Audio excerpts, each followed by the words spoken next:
welcome everyone. Today we have a special guest with us, Boris from Flataway. Welcome, Boris. Thank you for joining us. Hi, thank you very much for having me. Super excited about the webinar. Amazing. As you said, yeah, very excited. It's going to be a hot topic that is coming from right now long time. This is not a brand new thing, but it really exploded after COVID. And we're going to give you great insights, a lot of information, and the new product that Flightaway just launched along with us. And he will explain how it works and a little bit about the market, tips, new trends, and a lot of really interesting data. All right, so let's go a little bit about the agenda. So, as we introduced already, Boris, should you like to explain about yourself, who you are, where you come from?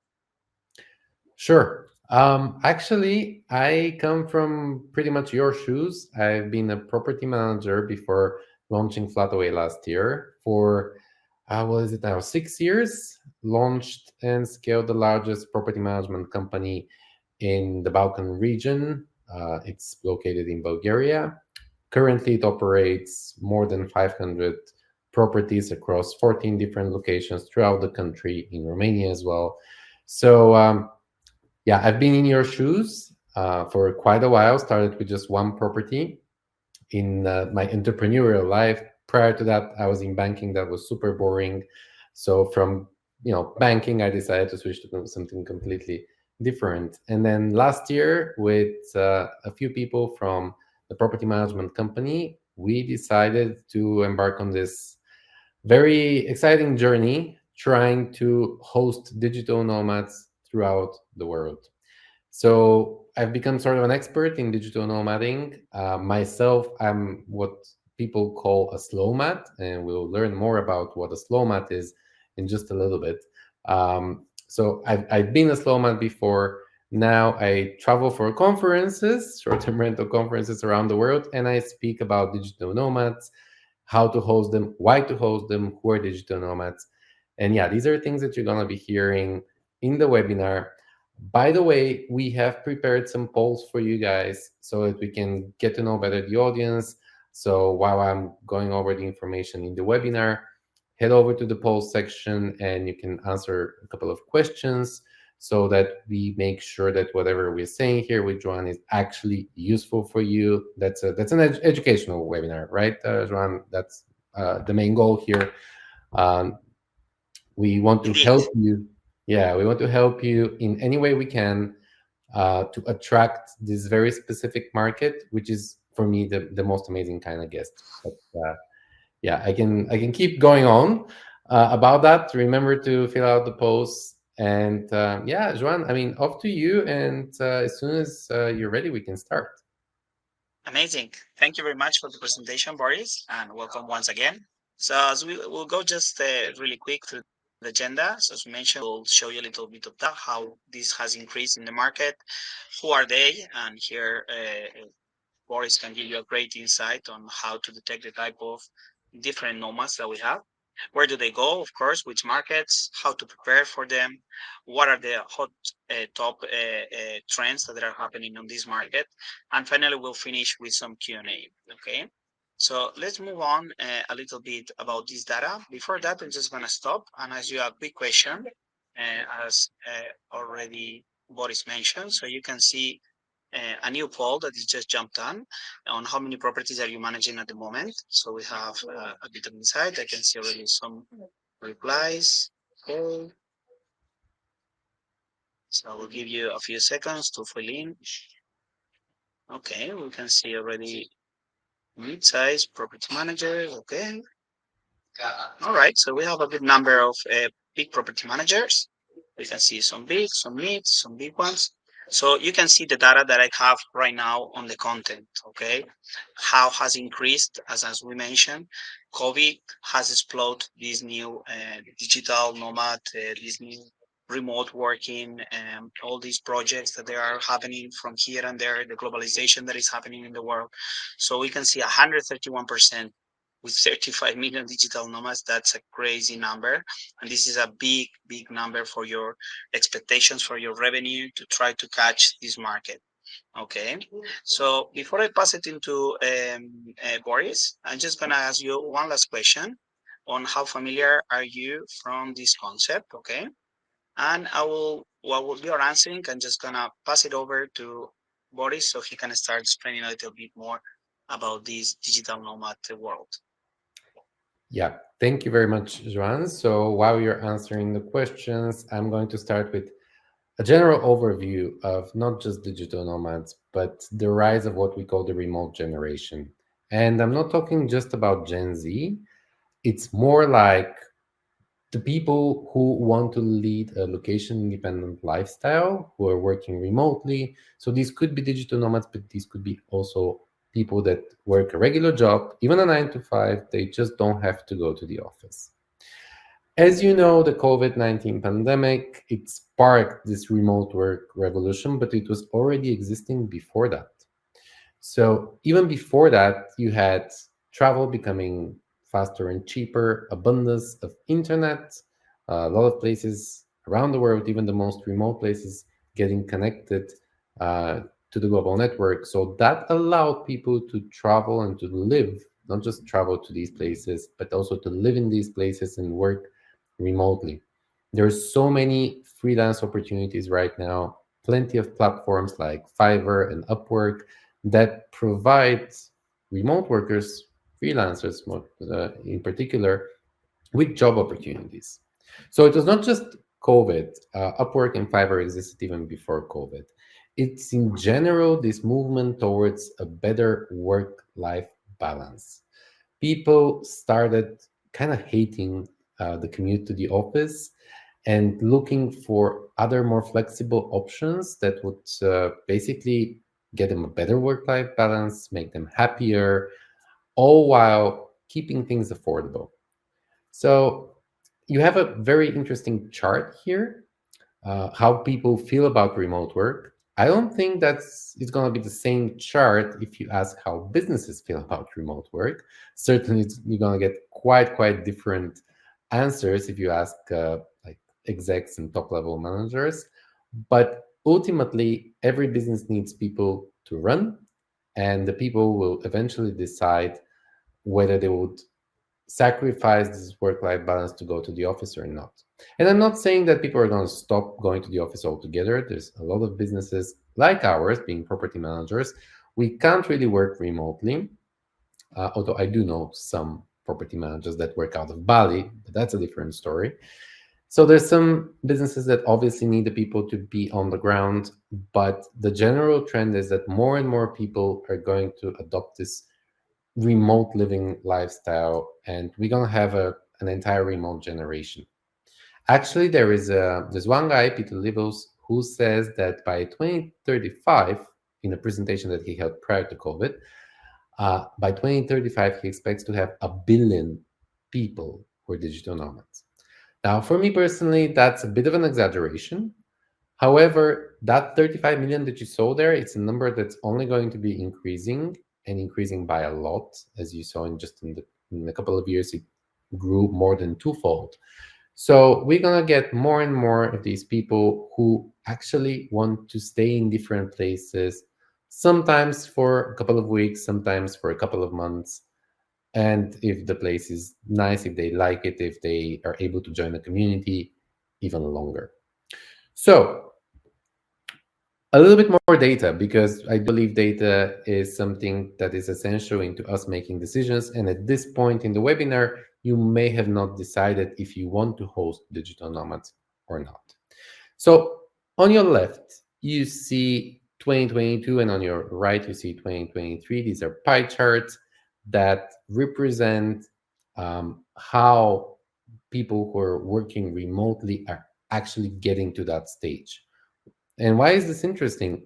If you look at the job relocation, before it was 50% job relocation. That's why they're asking, they're moving. But now job relocation is becoming less at the expense of working project and nomading. So the segment of people who are adopting this lifestyle, not because they have to, because of job relocation, it's increasing. And that's just in a matter of 1 year. So when you think about it, if that happens every single year, the green piece of the pie would increase exponentially. I think it's like more than twofold from what we can see in the pie chart. So that's very interesting. And that's a market that we definitely need to capture because it's in that sweet spot segment of a couple of weeks to a couple of months where the price is still significantly higher than traditional long-term rent, but also you don't have that huge turnover. But before we get into the benefits of hosting digital nomads, let's talk a little bit about who digital nomads are. I'm a very firm believer that whatever you do, whatever business you run, you need to make sure that you have product market fit. So we're going to talk first about the market and the so-called, if there are marketing experts among you, for you that will be the buyer personas. So these are the different buyer personas that we're targeting if we're targeting the digital nomad market in general. And fun fact, digital nomads, most of them, or at least the most experienced digital nomads, they hate being called digital nomads. So be careful. Don't just assume that the digital nomad likes the term for themselves, especially people who've been traveling for 4 or 5 years, who've been leading that lifestyle, spending a couple of weeks here, a couple of months there. They're not big fans of that term. And by the way, how do I know these things? Well, we do attend a lot of short-term rental conferences and we do webinars like this one with Hostify. However, we also attend quite a lot of digital nomad events, and those are completely different. So that's how we learned so much about this market, and that's why I'm here telling you about it. Now, the digital nomad and the remote worker, these are two very different things. Actually, remote workers sit sort of on top. And then from remote worker, you have different types. So you have the entrepreneur who's, it could be a lifestyle coach, it could be um, any kind of person who's running usually a one-man show business, LinkedIn sales. You've seen all these wellness coaches, fitness coaches, personal growth coaches. All of these people, they're the majority of them actually. They're traveling around the world while they're doing their job. So these are entrepreneurs that do not have large teams to oversee. They're usually by themselves or they're working with a co-founder, and they're able to travel around the world because they don't have to, be at the office and take care of the responsibilities that you have when you're running a team. Most of you are running a team, I would suppose, or you have employees. So, it's pretty difficult if you have to do everything while sitting on a beach in Bali drinking a cocktail. Can't really happen.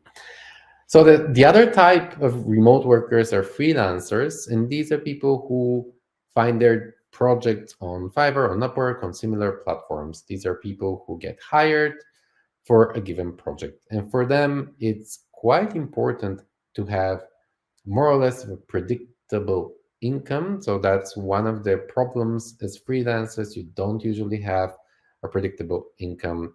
And that's a problem we are trying to solve over at Flataway. But more on that a bit later. So the freelancers are just people who you hire to do your copywriting, to do your digital marketing, or to do something else that is more on a project basis. And then you have a very interesting segment, which we refer to as the salaried digital nomad. So the salaried digital nomad is a person who's working for a company full time, but remotely, and they're traveling. So the difference between just a general remote worker and a salary digital nomad is that the salary digital nomad is traveling while they're working remotely. They have a full-time contract. They're just like any other employee on a full-time regular job contract. However, they're moving around. Now, another segment is the experimental or aspiring digital nomads. Who are these people? These are people who really want to be lying on that beach in Thailand, sipping cocktails and sort of working on their laptop in between dips in the ocean. Now, these are people who don't know yet how to reach that stage where they can travel full time, and make enough money to sustain that kind of lifestyle. These are the people who require the most assistance on your side. They would either look for a community to join, or if they're introverts, they would stay with you, but then you have to help them out somehow to, to make them feel more comfortable staying at the location where you're hosting them. So the aspiring digital nomads, um, they're not very experienced, so they may take a little bit more time to decide whether they should book your place or not. Then you have the corporate traveler. Now, we're no longer talking about traditional digital nomads. We're talking about the corporate traveler, who is a person who just works for the company and travels because the company is sending them on projects. You have consultants from big four companies. We work with all of the big four companies in various markets, and they have a lot of people who are spending time, and that's just not just a couple of days, different locations consulting, either doing management consulting, or an auditing project, or basically any person who has to stay for more than 1 or 2 days in a given location. That's our sweet spot for short-term rentals as well. It's very, very difficult to convince a company to accommodate their employee at your apartment, or at the short-term rental or vacation rental property, if they're traveling just for a day or two. Most recently, this week, actually, we spoke to Oracle. It's a huge company, and they do have also employees that are traveling for extended periods of time, so they would be working with us. However, they would not choose a vacation rental over a hotel if it's just for a day or 2 or 3 days. Now, you have the slow mat. That's me. Well, previous version of me before I got married. That's a person who travels, switches locations, but very, very slowly. It comes from a slow nomad. Um, these are people who would stay for more than 3 months in every single location, sometimes up to a year or even 2 years at a time. Now, these people could be also a potential target for you, because they might not know that they're going to stay that long. Also, a lot of slow mats are not very price sensitive, because they're usually a little bit older and they have higher income. Now, the expats, you all know that segment. I'm not going to delve into it too much, but expats are people who relocate for a longer period of time. Now, we do accommodate a lot of these in special properties that are for long-term rental management, and Hostify has a great functionality for that as well. We just a little side note here, a piece of advice. What we did at our property management company in Bulgaria, we started managing long-term rentals. Why? Because we had the infrastructure and everything to manage long-term rentals. So why not do it? Obviously, the commissions are much lower. We even fixed it. It's a monthly fee of, to be honest, I don't know how much it is exactly. It's around 100 euros. We collect the rent. We do maintenance when necessary. We do cleaning every once in a while, and we do spot checks at the apartment. That's all. It's just overhead expenses, and you can launch a service like that. If you're interested, you can reach out to me, and I'll tell you more about it in the future. Now, the one segment that we cannot target is the adventure seeker. They decide everything last minute. They're super unpredictable, and trying to catch these people as guests, very, very difficult. A little bit of stats you can see on the screen. It's pretty much 50-50 male and female. That might be surprising to you if you thought, oh, someone's traveling the globe by themselves. Probably it's a guy. No, actually, there's a lot of even solo female travelers. For them, it's super important that they go to a secure location. We'll talk about that in a second. And you'll also be surprised that the majority of digital nomads are in their 30s. To be precise, the average age is 34. These are not 20-something-year-olds who are just traveling the world. No, they're a bit older people. Some of them have families. Common misconception is that digital nomads, they don't have families. That is not true. There are digital nomads who travel the entire family. The kids are homeschooled. There are even startups now working towards providing coherent educational infrastructure for digital nomad families around the world. So it's no longer restricted to people who are either single or couples. We also have families with kids leading that lifestyle. Imagine how widespread it's becoming. So that was just a summary of who are the people we're targeting, or the so-called KYG, know your guest. So now that we know who we're targeting, let's see where these people go. It would probably not come as a surprise to you that people prefer staying in sunny places. They want to get their vitamin D. They want to be somewhere where it's nice and warm. That being said, there are not a lot of digital nomads in the Nordics. There are not that many in the UK as well, although depends on the city. Some of the more affordable places, you can get people from the UK going to the UK. But the most popular destinations are in Portugal, in Spain, in Greece, Italy. Um, Now, Middle East and Africa, they're becoming popular now. People are discovering these places as especially the Middle East opens up more and more to tourism. You have Turkey, Hungary, Mexico, Thailand, Bulgaria, and Bali. Bali is like a super popular spot in Indonesia for digital nomads. If you go there, you certainly bump into them working at the beach, or at least trying to work at the beach. But that being said, so these are the main markets, so to speak. But different nomads, different remote workers, they have different preferences. Some of them like going skiing, others are really attracted by culture. So they would go to Prague, they would go to Warsaw, they would go to places like that as well. Maybe just not that many, so the volume would not be that big. However, there's no country that's like checked off. One country that we've missed here is Croatia. The reason being is that Croatia attracts digital nomads during the season or in the wings of the season. It's very, very seasonal, Croatia, but also a pretty hot spot. One thing that your country can do to attract digital nomads is start issuing a digital nomad visa.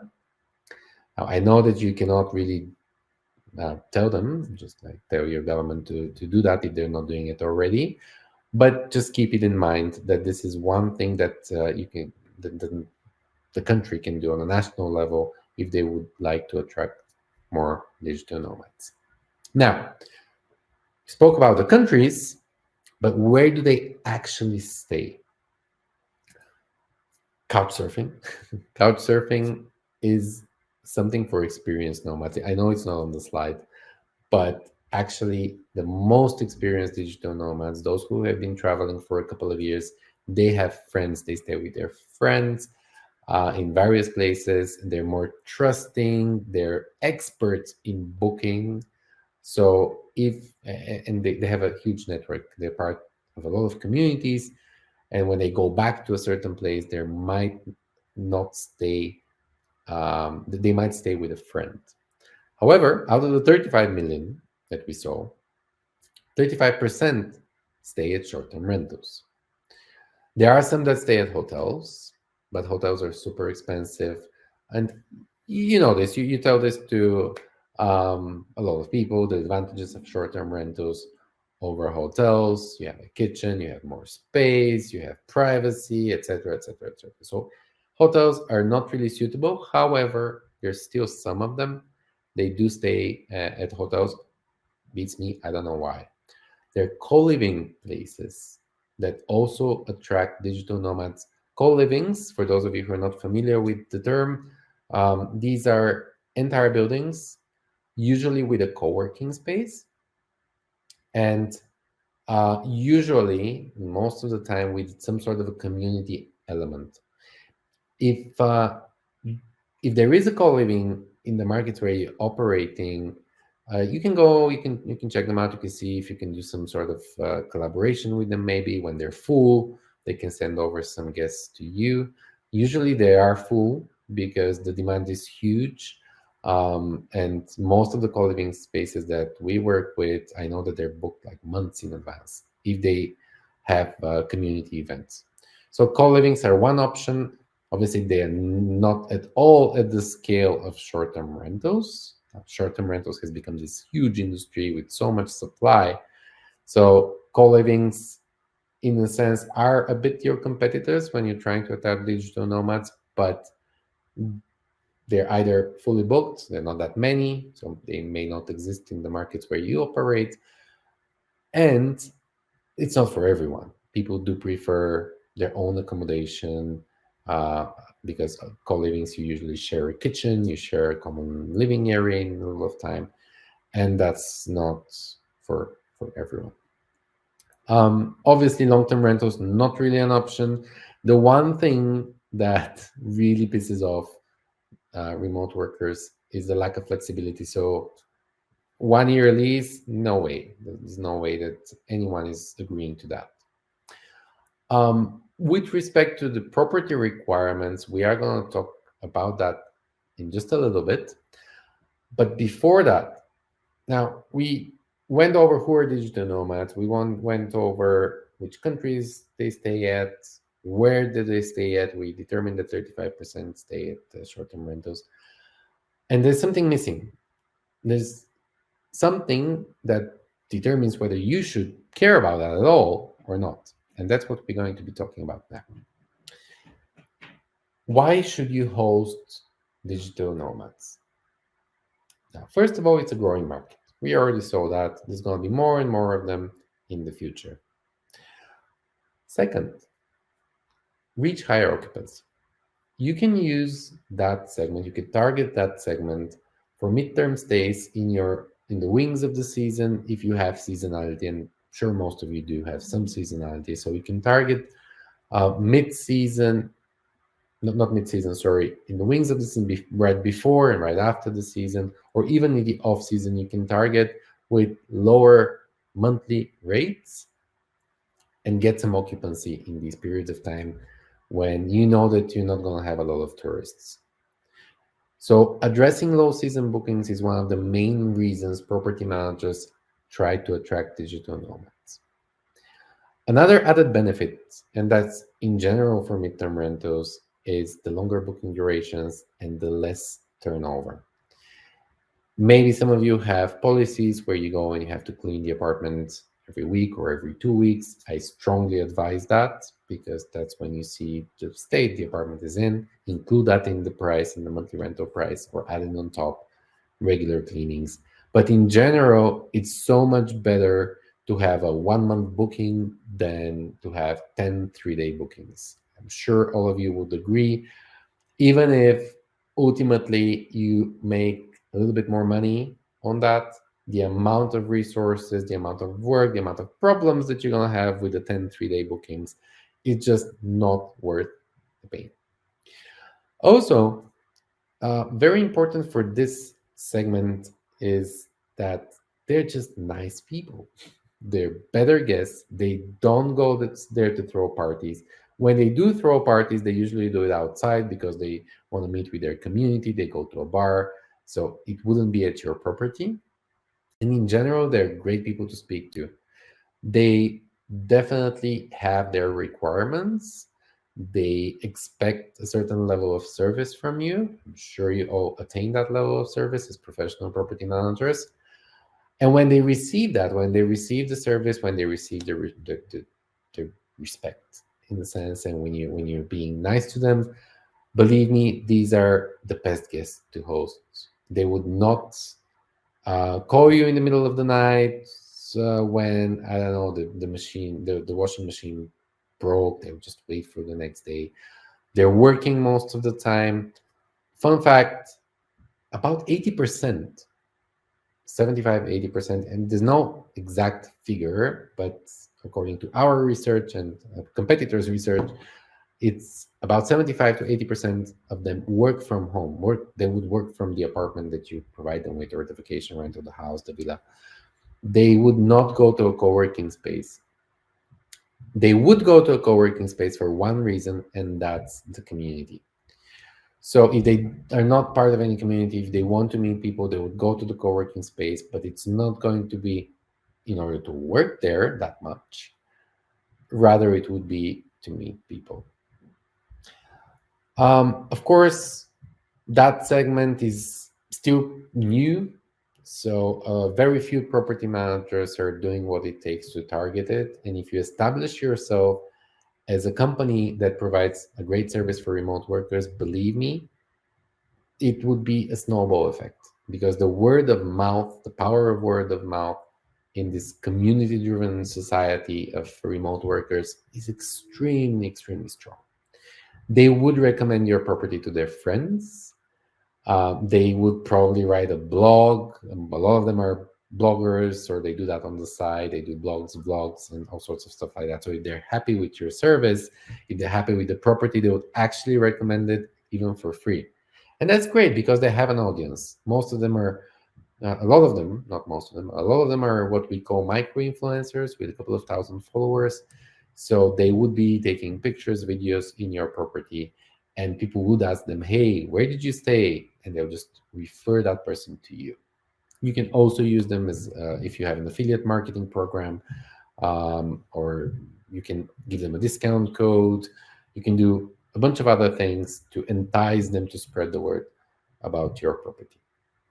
All right, so I hope I've convinced you to host remote workers. There's only 35 million of them so far. However, they're growing. By the way, quick note, where do they come from? That's very important as well. Half of the 35 million are from the US. There's quite a lot from the UK as well. And then the rest is pretty much from everywhere around the world. Australia, there's quite a lot of them. So that's something to keep in mind if you're doing specific marketing strategies to attract them. Okay, moving on to a very important question. Now we have the market in the product market fit equation, but we have to talk a little bit more about the product itself. Okay, so first, the things that you can influence, but not really. Your location. Now, there's no way you can move the properties that you operate to another location, but if you have multiple locations, you can definitely promote them and make it easier for digital nomads to move from one location to the other by promoting what they can do at that particular location. If there is a community over there, if there is some cultural landmarks that are interesting. So make it as flexible for them as possible if you have multiple locations. Obviously, digital infrastructure is super important for them. They do like working to work from a cafe. They do like staying connected and being connected. So if the markets where you're operating are generally well connected in terms of free Wi-Fi everywhere, or there are some cheap providers of data cards, data SIMs, then definitely that's going to be something that would attract digital nomads. I already touched upon the community, but actually community is really extremely important. So what you can do is get in touch with the local digital nomad community. I'm pretty sure there is a WhatsApp group or a Facebook group for digital nomads in, name the city. Get into this group. You won't be able to advertise. They wouldn't like it if you just say, hey, I have a bunch of properties. Do you want to stay here?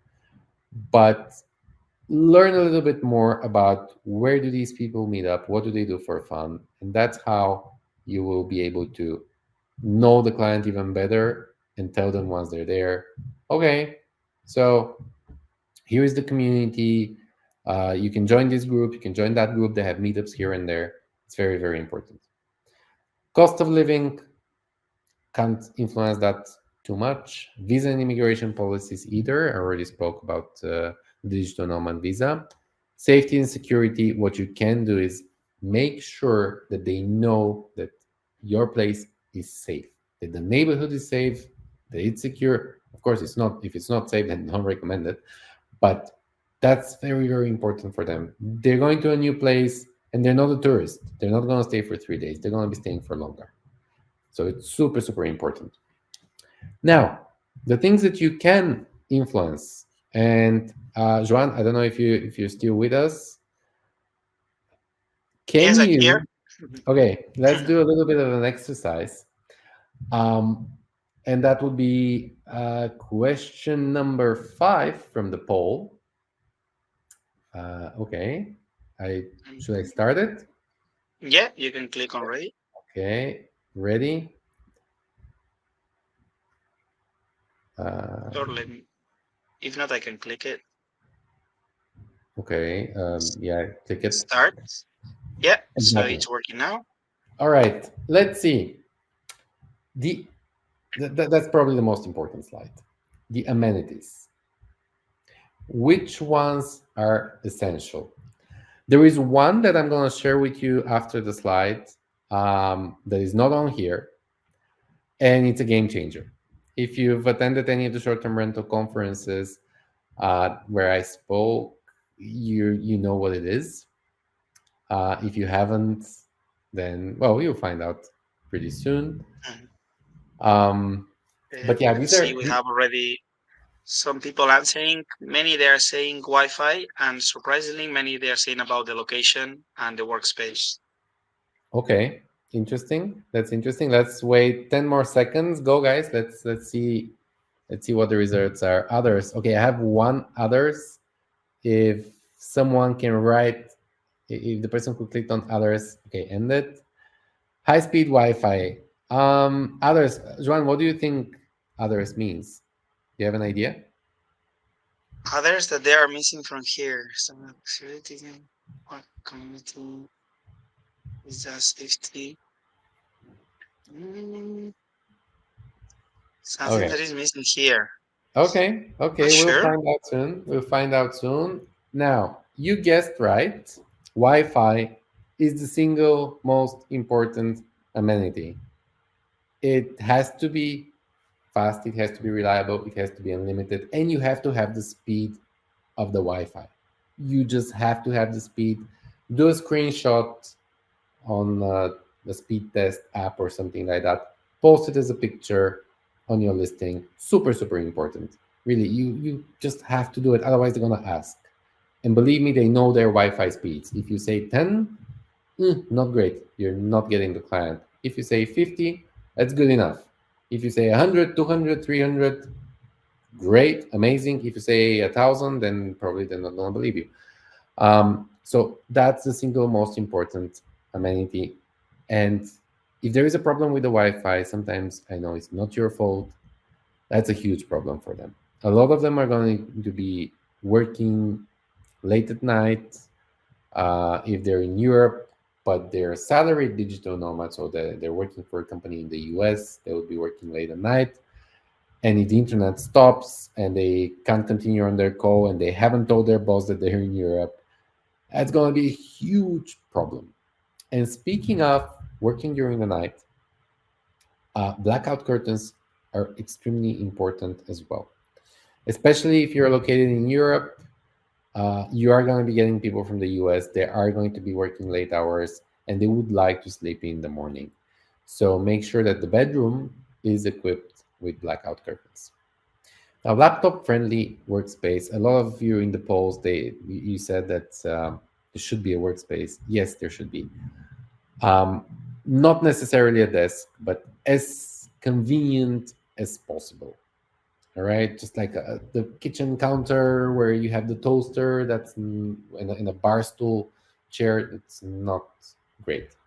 You need a washing machine, you need a fully equipped kitchen, and you need some storage space because they do come with large suitcases.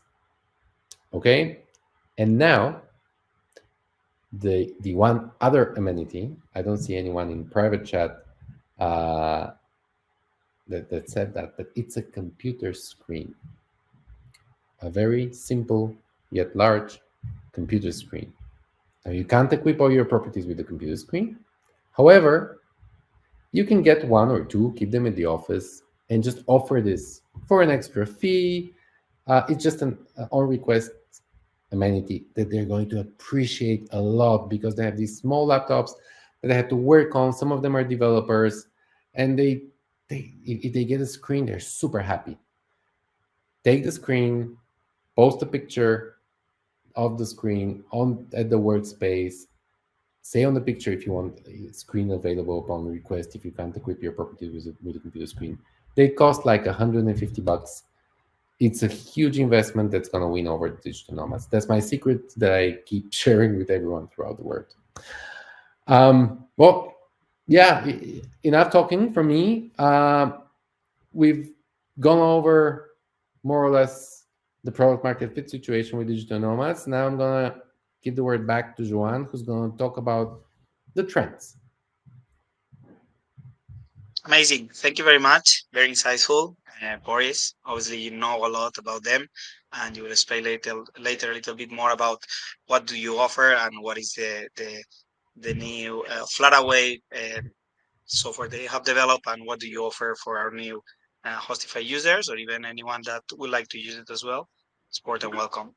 All right. So as you mentioned, you explained everything really well. Who are they? Where are they staying? But obviously, many of the people, some of them here, as we see, they are not using right now this opportunity. They are not taking the advantage of trying to accommodate these new kind of guests or nomads. And what is it coming? No.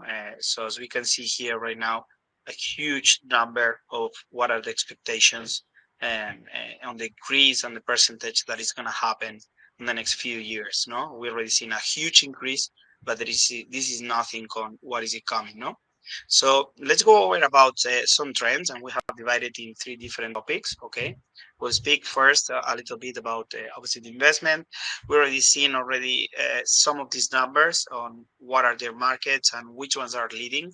We already spoke about Europe, but of course because as Boris mentioned, many of them they like next to the beach. Obviously, who doesn't like to have a cocktail, as he mentioned, work from small bars or bars that they are next to the beach or near areas that you can work in the morning, and then maybe in the evening you can do some surfing, some of the activities on these sunny happy places. No, he already mentioned some of Europe, but some that they are really growing and they are leading this area is Asia. No, as he mentioned, Bali, but we have more: Singapore, South Korea, Dubai as well. The Emirates, we said that it's increasing a lot. And we cannot forget one of the huge markets, and here one of the key players that they started also a long time ago, like Blue Ground, for example, these new products and how they can target in the US, how has growth as well. And obviously, US being a huge market, they have a lot of offer different from, next to ski resorts, people as well. They are not just looking for the beaches as well. There are people that like more the mountains, activities on the mountains. So obviously, US has a long range of different places to offer. One of the things that as well, and we need to keep in mind, and Boris mentioned, is the flexibility. No, we need to give, and this is going to become a trend. People don't like to get stuck. They don't know what they're going to do even tomorrow. We can see as well how the trends change it, not just for the midterm, but also for the short term. People doesn't plan that long on time. They are now, planning from 1 week to the other one.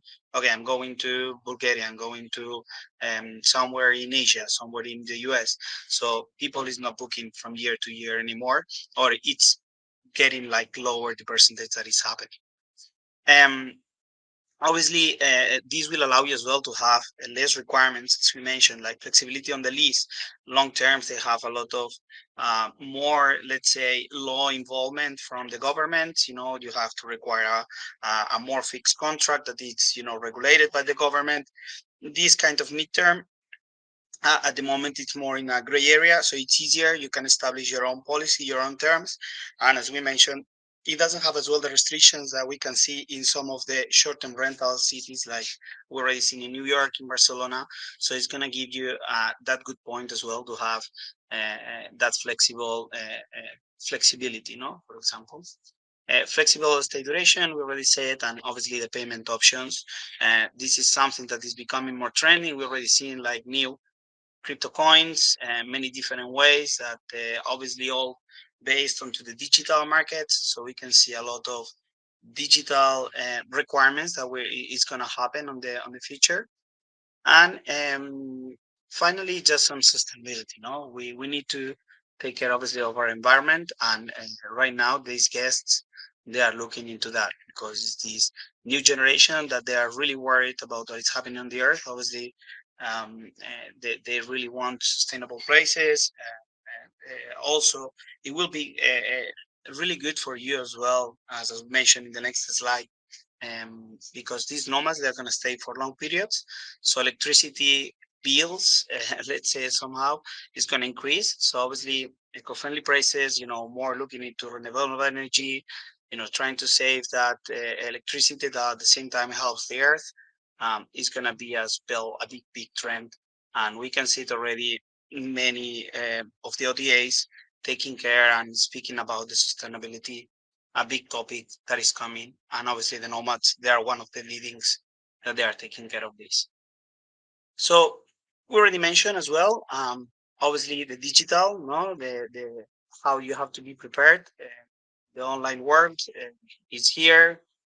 People, as Boris said, they don't like to be cold as well. The nomads, they don't like to bother much with the usual calls that you will do with the short-term rentals. They like more everything online, checking form online, communications via as well, WhatsApp, messaging. Um, they will call you if needed, but right now it's all about digital, no? And here we can see a big number as well on how the valuation on this market has increased. And one of the main things that he mentioned about the co-living and the co-working spaces, no? Obviously, as he mentioned, doesn't have to be a co-living always, living and working at the same time. Right now, also co-living can be, they are sharing. And some companies, the short-term rentals, they offer a co-working space in a different area. So it doesn't have to be all in the same place, okay? So there are now a big trend about this, and co-livings and co-workings, you're gonna hear a lot about them, and it's mixing with the short-term rental. This is a fact that is happening right now. So it's a trend, but it's something that is not anymore in the future. It's happening as we speak. And some of the markets that they're going to dominate. Now, he already mentioned mainly Europe and US, but we have many as well, like Central America, Mexico. It's a hot spot as well. It's as big as the US. So you have, again, a big variety of different activities and different projects.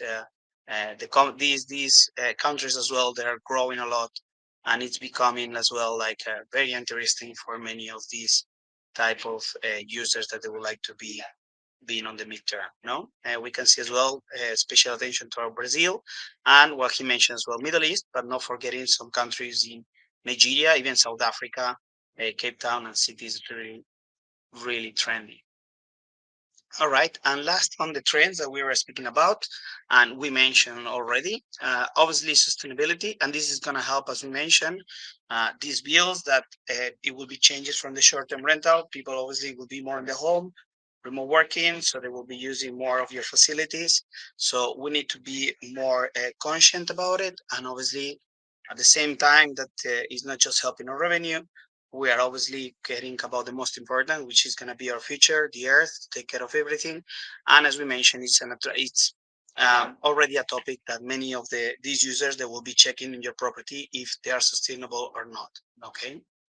Um, we mentioned also how the technology driven and how we can see 60% of these properties they are already using smart solutions, how to check temperature, everything that is remote. As we mentioned, this new Nomad, they are looking everything to have it online and easier and smooth, so they don't have to wait for a call. Okay. And how many units already in this segment in Europe has already started working in this market? So you can see 15,000. That's nothing, the market that we have in Europe. So you're still on time. If you are not on board already, I'll really recommend you to start setting up with all the tips and tools that we're giving you from Boris. Obviously, use OTAs and channels like Flataway. He will explain later. We can see here some of the big functionalities that we did in Hostify, how to, mm, maximize all your revenue, how to automate all your process, extend the checking window, set it up, invoices in a monthly manner, automated payments, managing inventory, communications with the client. So you can not just do midterm, you can combine it with the short term, we have a big variety of clients that they do either short-term rental and mid-term rental at the same time, or some of them that they are only fixed right now on this hot topic, as we mentioned, that is growing a lot in the market and still a big growth that is going to happen in the next years. So here it will be some of the tools. Obviously, we can, if you would like to know more about it, we can discuss at the end of the call, or you can send us an email. So I will pass it to Boris, where he's going to explain you what Flataway does and how they can help you to bring over these new kind of clients. So, Boris? Great, great. Thank you, Joan. Just to answer one of the questions in the private chat, we have Anna who is asking, how can Hostify help me managing long-term rentals? That's just what Joan showed. In terms of functionalities, Hostify is a great platform for that. In terms of business logic, feel free to reach out to me. We can hop on a call and I can share more about how our own property management company has set up the actual business. But in terms of functionalities, Hostify has the monthly rents, the utility bills, the invoicing, the tasks, everything that you need in order to manage long-term rentals. Okay, so now a little bit more about Flataway, because Anna, we have two Annas, has a question on how you can list your properties on Flataway. So in general, Flataway is a bit of a different OTA. What we do is called, one of our main services is called subscription living. So we enable digital nomads to pay a monthly fixed rent while living in different locations throughout the world. And to do that, we work with property managers only. So there's no individual host on Flataway. We are a startup platform. You have to keep that in mind. You're not going to get more bookings from us than from Airbnb, at least for the next 2 years. After that, I don't know. But in order to be part of our, supply network, and if you're already working with Hostify, it's extremely, extremely simple. Why? Because we're fully integrated with Hostify, and all that you have to do is head over to the channel section, fill out a quick form, we do a discovery call, and then you can just list your property straight from the Hostify platform. You don't have to log in, create listings, upload photos, and do anything like that. Our team will walk you through the onboarding process, which is extremely quick. So there's two types of services that we provide for our users. The subscription living, where they pay a monthly fee. Don't worry, we pay you whatever your price is.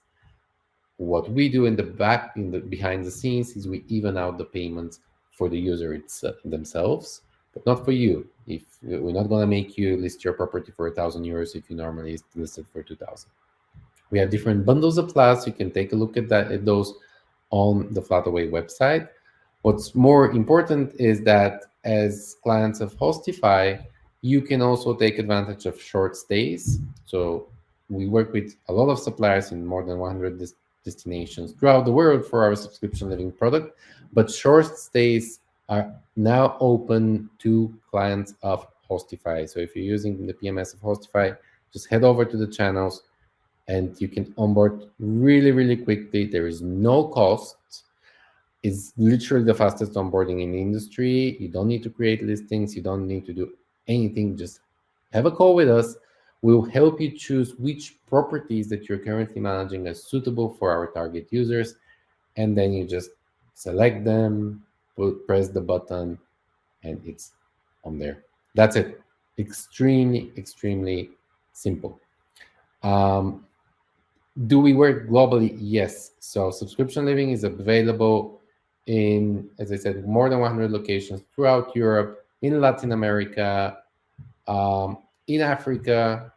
We launched Cape Town and 2 other destinations recently.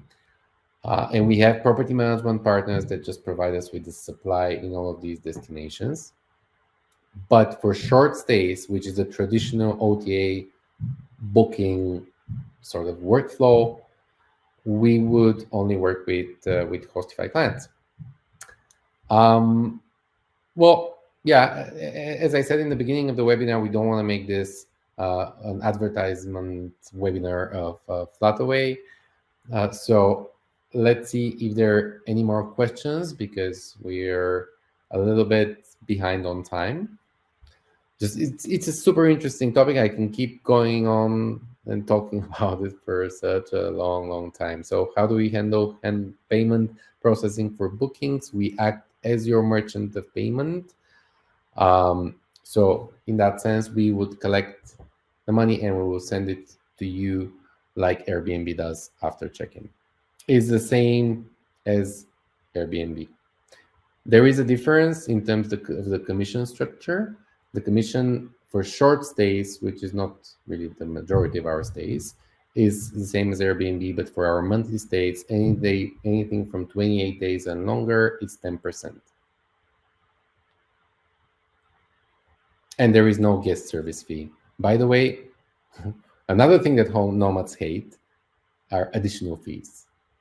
So we are working on the platform to remove the cleaning fee, not remove it. If you guys have a cleaning fee, obviously you're going to get that cleaning fee, but just to show final amount without any cleaning fees, because that's not great. Okay, do we have any more questions?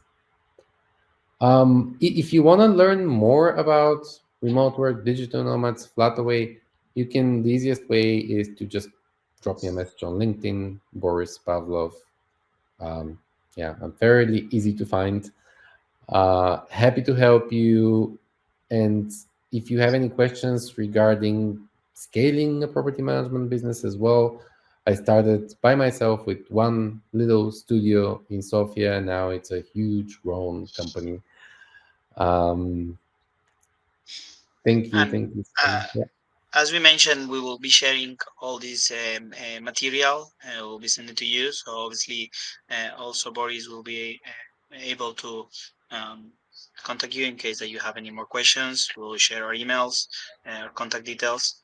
So it will be easier for you to contact. Obviously, this video as well, so you can watch it and rewatch it again in case you have some doubts or some questions. Or there were, as we mentioned, a lot of interesting topics that Boris has have shared with us today. He's very knowledgeable about this market since he's been already quite a while there. So thank you, everyone. Thank you, Boris, for having being with us today. It was a pleasure. Share with us a lot of interesting topics uh, and really share your experience. So thank you very much. Thank you too for the invitation, for the opportunity to present in front of everyone, and thank you to all the attendees who spent an hour with us today. I hope it was useful, hope it was interesting, and I definitely hope that we'll see more of you joining Flataway in the next days. Thank you, guys. Have a good day.